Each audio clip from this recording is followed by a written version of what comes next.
So I work in the health field. We always do a bunch of different events and whatnot. So we do one every year. It's called the Senior Health and Wellness Expo. Or as I can call it, can I convince you to stick around for one more year? And once again, these people are older. They were born in the 1940s, sometimes earlier than that. So they always ask you different questions, you know. They ask you, Darius, do you think the world's going to get better? Darius, do you think the world's going to get worse? Or Darius, you're a little too close to that water fountain. Yeah, gets interesting sometimes. I think the hardest ones to work with are ones with dementia, because they don't remember their loved ones, their family members, but they still remember they don't like black people. It's like they keep that one backed up in the hard drive. It's always tough, you know, because the ones with dementia, they don't remember things. They're like resetting your iPhone. They have those basic settings. They remember the things they're attracted to. Wife's walking by. Who is that? I'm kind of into that. Daughter's walking by. Not sure who that is. I'm kind of into that. I'm walking by. He's still a little too close to that water fountain. Still remembers the water fountain. It's crazy. Like, he doesn't remember Heidi's birthday, but he does remember Heidi brought home Jerome.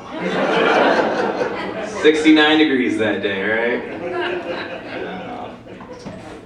It's been a good day, you know. Very happy to be here, very proud. Actually, before I got on stage, just got some good news. Found out I'm going to be an uncle. I really won that threesome.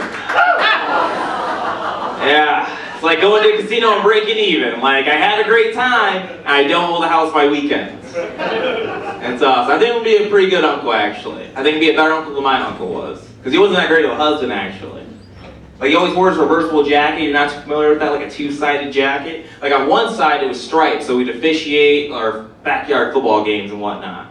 On the other side, he'd hit his wife. Both sides made for two-hand touch. We did it. No, it's tough though, because I thought we grew up, you know, with same morals. We grew up Christian Baptist, you know, if you're not familiar with that. Usually it's like, if you ever seen it on TV, just like that. Like, it's a higher energy church. Like, I bring my white friends, I tell them, don't worry, but at any moment, someone might break out into a 40-yard dash in a three-piece suit.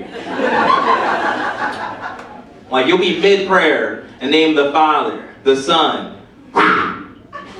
What was that?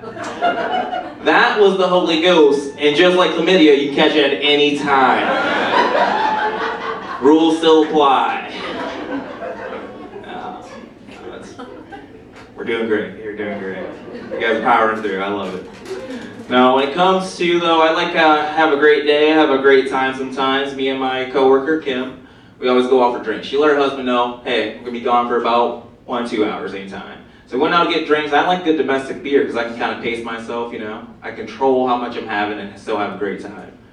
She likes craft beer. So we're sitting down having a drink, and at one moment I'm sitting there, I'm thinking, Kim, how many of my domestics go into your craft, you think? She's like, well, probably about 1 or 2, maybe 2 or 3. I was like, okay, we have another round. And then I asked her, Kim, how many of your crafts will go into my domestics? And she says, Darius, that's fucking stupid. That's the dumbest thing I ever heard. I was like, well, I don't know. I got questions. She said, well, you don't think about things like that. You don't take nickels into pennies. You take pennies into nickels. You don't take smaller into bigger like that. I'm like, all right. We have a third round. And at that moment, I asked, you sure you don't know? And she's done. She is done with me, and she says, this night's going to go on the record, Darius. And that night did go on the record for a different reason. She drove on home, and at that moment, she opened the door because she came home early, and she caught her husband with another guy. I know what you're thinking. Score 1 for the gays.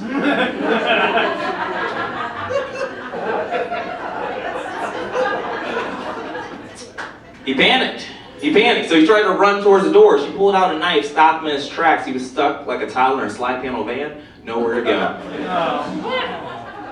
And in that moment, her husband comes up to make a plea deal. He puts his hands together, closes his eyes. At that moment, Kim capitalizes on opportunity. She cocks back him square in the face. He goes down. She later gets arrested. And I think that's when I got my answer. That 1 fruit and 3 crafts equal 1 domestic.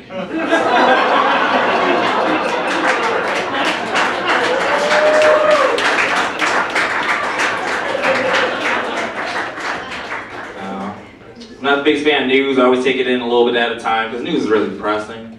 I went back in, I was looking at an article and it talked about a gay club that burned down. Talk about some hot fruits. Yeah, bummed me out. I was really bummed. So at that moment I went to my favorite tavern. I sat at the bar and there was a guy there, older gentleman. His name was David. He said, "Hey, I'm David, Jewish runner." I was like, that's a weird way to introduce yourself. I said, "Hi, I'm Darius, black, very anxious."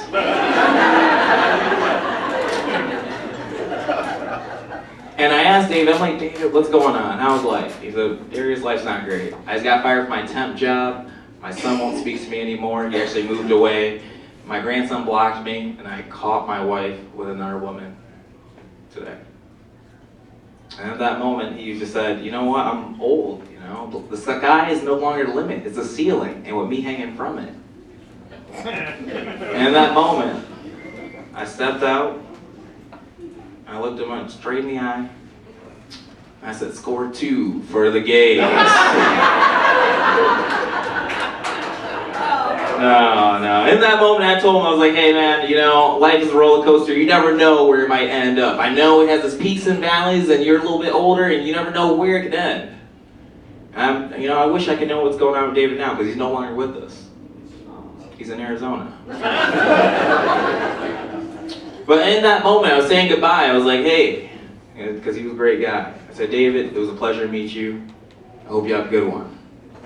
And then he turned around and he said, "Hey, Darius, you're a little too close to that water fountain." All right, guys, let's spend my time up here.